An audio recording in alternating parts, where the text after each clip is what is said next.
Un paysan chinois suscitait la jalousie des plus riches du pays parce qu'il possédait un cheval merveilleux.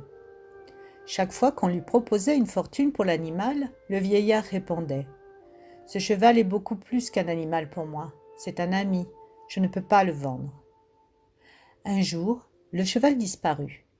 Les voisins, rassemblés devant les tables vides, donnèrent leur opinion. « Il était prévisible qu'on te le volerait, ton cheval. Pourquoi ne l'as-tu pas vendu ?» Le paysan se montra plus dubitatif. « N'exagérons rien, dit-il. Disons que le cheval ne se trouve plus dans l'étable. C'est un fait. Tout le reste n'est qu'une appréciation de votre part. Comment savoir si c'est un bonheur ou un malheur ?» Les gens se moquèrent du vieil homme. Ils le considéraient depuis longtemps comme un simple d'esprit. 15 jours plus tard, le cheval blanc revint. Il n'avait pas été volé, il s'était tout simplement sauvé et présentement ramenait une douzaine de chevaux sauvages avec lui. Les villageois s'attroupèrent de nouveau. « Tu as raison, ce n'était pas un malheur, mais une bénédiction. »« Je n'irai pas jusque-là, fit le paysan. Contentons-nous de dire que le cheval blanc est revenu. Comment savoir si c'est une chance ou une malchance ?» Les villageois se dispersèrent, convaincus que le vieil homme déraisonnait. Recevoir 12 chevaux était indubitablement un cadeau du ciel. Qui pouvait le nier ? Le fils du paysan entreprit le dressage des chevaux sauvages. L'un d'eux le jeta à terre et le piétina. Les villageois vinrent une fois de plus donner leur avis.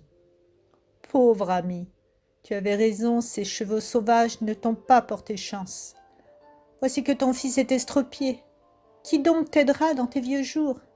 Tu es vraiment à plaindre. » « Voyons, rétorqua le paysan, n'allez pas si vite. Mon fils a perdu l'usage de ses jambes. C'est tout. Qui dira ce que cela nous aura apporté ? La vie se présente par petits bouts. Nul ne peut prédire l'avenir. » Quelque temps plus tard, la guerre éclata et tous les jeunes gens du village furent enrôlés dans l'armée, sauf l'invalide. « Vieil homme, se lamentèrent les paysans.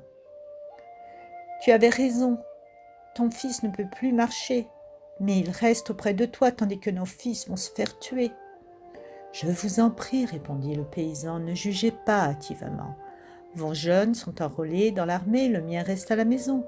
C'est tout ce que nous puissions dire. Dieu seul sait si c'est bien ou mal. » Quelques mois plus tard, la guerre se termina. Certains n'en revinrent pas. D'autres rentrèrent couverts de gloire et chargés d'un riche butin de guerre. « Tu n'as pas de chance, dit le voisin, ton fils n'est pas revenu riche de la guerre. »« Est-ce une chance ? Est-ce une malchance ? Qui peut le savoir, dit le paysan. Richesse vite accumulée, richesse vite dilapidée, dit le proverbe. Et la misère revint, encore plus dure à supporter après une période d'abondance. « Tu as de la chance, dit le voisin. Ton fils n'est pas rentré riche de la guerre, mais il n'est pas tombé dans cette misère noire et déprimante où sont en train de sombrer nos propres enfants. » Est-ce une chance ? Est-ce une malchance, dit le vieux paysan. Qui peut le savoir ?